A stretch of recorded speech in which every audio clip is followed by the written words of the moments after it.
C'est la deuxième visite officielle qu'effectue ce 27 octobre 2022 le 5e président de la République démocratique du Congo, Félix Antoine Tshisekedi Tshilombo, dans la ville d'Mbujimai, province du Kasai oriental, depuis son accession à la magistrature suprême en 2019. Sa dernière visite ici remonte au 24 décembre 2021, 4 ans au pouvoir. Tshisekedi Tshilombo, qui est en train de séduire et de gagner le cœur de plusieurs, honore les promesses électorales. Au Grand Kasai, de nouvelles infrastructures routières, scolaires, hospitalières et celles d'accès à l'eau potable et au courant sont construites et ou en cours de construction. À ce jour, des grands électeurs d'hier ne regrettent pas les choix portés sur lui.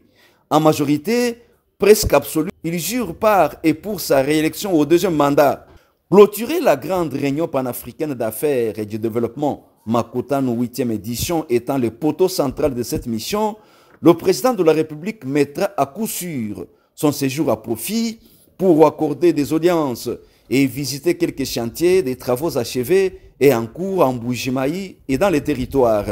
Toujours jouissant d'un soutien sans précédent dans sa province natale et de ses frères et sœurs venus de toutes les provinces de l'espace Grand Kasai, les voici l'objet d'un accueil délirant et d'une grande attraction populaire cet après-midi. Ceci justifie cette marée humaine que je contemple et filme allègrement ici au Salongo en face de l'hôtel Métropole, lieu de clôture de Makutano 8e édition.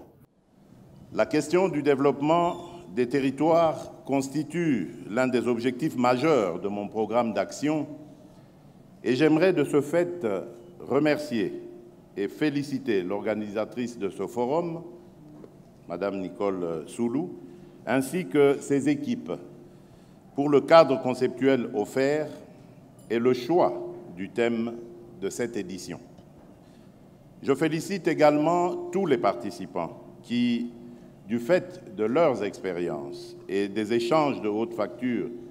qu'ils ont pu générer, nous ont non seulement édifiés, mais aussi enrichis dans la recherche de solutions idoines comprenant notamment la participation active du secteur privé aux côtés de l'État pour le développement de nos territoires. Par ailleurs, je ne puis manquer aussi de saluer le choix de tenir la dernière partie de ce forum à Mbujimai, chef-lieu de la province du Kasai oriental,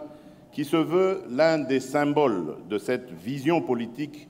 tournée vers l'essor des territoires et autres zones encore enclavées aujourd'hui et sans lesquelles toute initiative de développement serait vouée à l'échec.